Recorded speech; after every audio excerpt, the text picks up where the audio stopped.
Dans sa pratique artistique, le photographe plasticien Georges Rousse privilégie les lieux hors du temps, les maisons oubliées et les bâtiments voués à être transformés ou à disparaître, des lieux de solitude chargés d'histoire.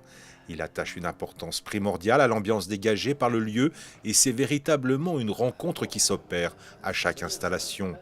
En 2008, les Halles de Chambéry lui avaient ouvert ses portes avant leur transformation pour la réalisation de 3 œuvres monumentales. J'aime transformer les lieux, j'aime leur redonner, même si c'est pendant quelques semaines, j'aime leur redonner une histoire nouvelle à partir de ce qui a été. D'un seul coup, pof, ça devient une autre histoire. Quelquefois aussi le départ d'une utopie ou quelque chose comme ça.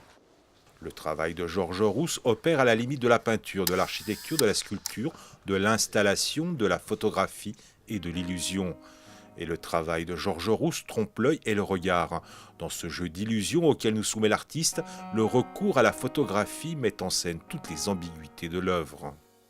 Pour moi, la photographie est réussie quand l'installation correspond plus ou moins au projet que j'ai décidé pour cet espace, mais surtout quand au moment de la prise de vue, je vais avoir la lumière qui va révéler l'espace et qui va montrer de façon évidente et lumineuse la superposition de mon installation sur un espace déjà existant.